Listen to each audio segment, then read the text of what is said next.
Hello, this is Mr. K's, and we're looking at 15.2. 15.2. We're going to look at West African empires and civilizations, and invariably we're going to be talking about three great civilizations here called Ghana, Mali, and Songhai. They are rich in gold. Ghana just means war chief, and Ghana is going to be a nation that grows rich about,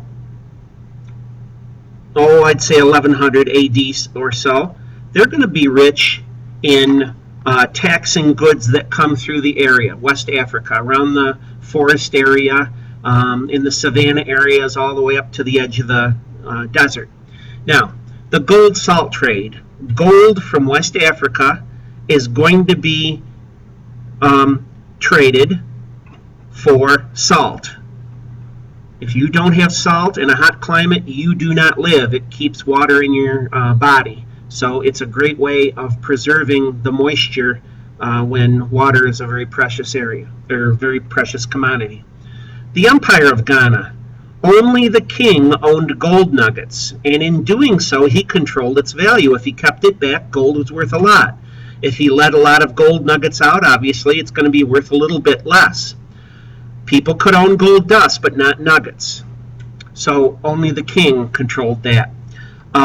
In doing so, also, you have control of the region with a large army. If you have a lot of gold, you're going to want to keep control of it. So he raised a large army, and people had to pay taxes called tribute, T-R-I-B-U-T-E.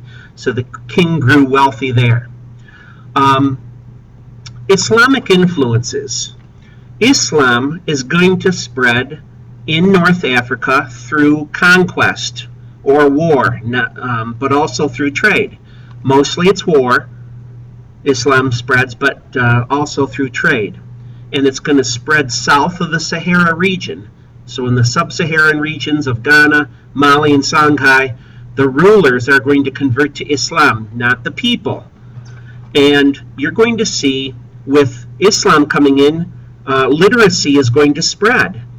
Why? Why do people learn how to read and write Arabic? Because if you're going to study the Quran, you have to study it in Arabic. And your prayers, obviously, are going to be prayed in Arabic, because Allah does not hear your prayers without it being in Arabic. How's that? The Empire of Mali is going to rise about 1235 AD. They're going to take over the area that is known as Ghana and even farther eastward. Mali in 1235 is going to rise again with gold wealth, and we're going to see important rulers rise up, like Sundiata and then later on Mansa Musa. So for Mali, you can put down gold wealth. Niani, N-I-A-N-I, is their capital, and it becomes the center of a trading empire. All right, Sundiata conquers an empire. Who is this Sundiata? Well, he's a dude that is going to conquer and rule the Empire of Mali. And as I said before, he sets up Niani as the capital. After Sundiata dies, you have Mansa Musa, who is the next great Mali leader. He becomes a devout Muslim. Now, he is a Muslim, but his people aren't necessarily.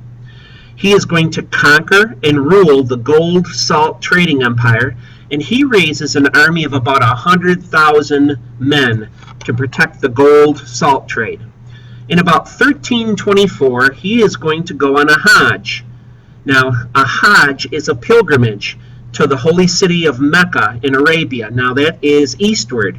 So he's going to take his wives, his children, his 10,000 or his 100,000 men army, his camels, his porters, and they're going to make that journey. It takes him a couple years to do that.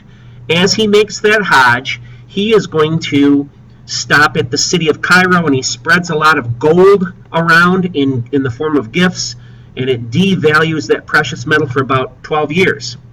As he comes back from his pilgrimage to Mecca, he brings with him religious scholars, and they build mosques at the cities of Timbuktu, T-I-M-B-U-K-T-U, and the city of Gao. So you have Islam that starts to pervade, and the people of Mali are going to convert to Islam.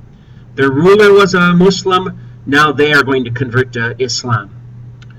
About this time in the 1300s, we have a traveler and an historian by the name of Ibn Battuta. Now he's going to be important because he is going to write about 14th century life in Mali. The 14th century is the 1300s.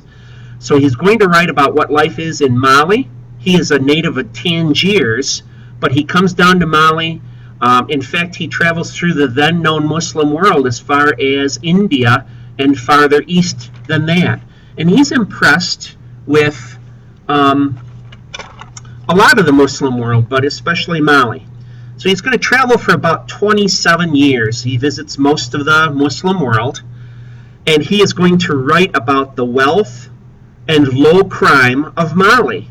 If people are taken care of, obviously there's no need for crime.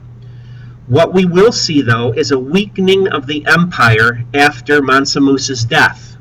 And after that, in the 1400s, you see the empire of Songhai.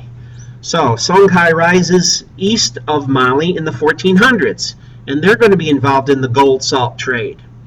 We will see an important hero here, Sunni Ali. He is going to raise an army, and he's going to take over all of the old Mali lands that were westward.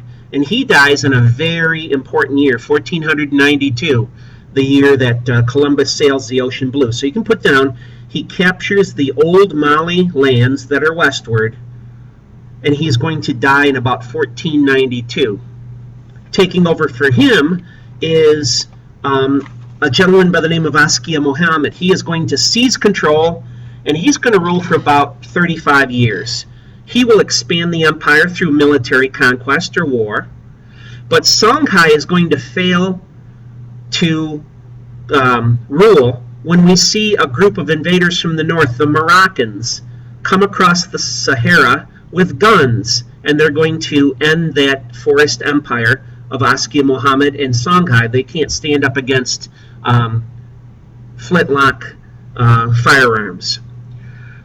Other people, the Hausa Fulani states. The Hausa were a walled city-state in northern Nigeria, which included city-states of Kano, K-A-N-O, Katsina, K-A-T-S-I-N-A, and an important one called Zazu, Z-A-Z-Z-A-U.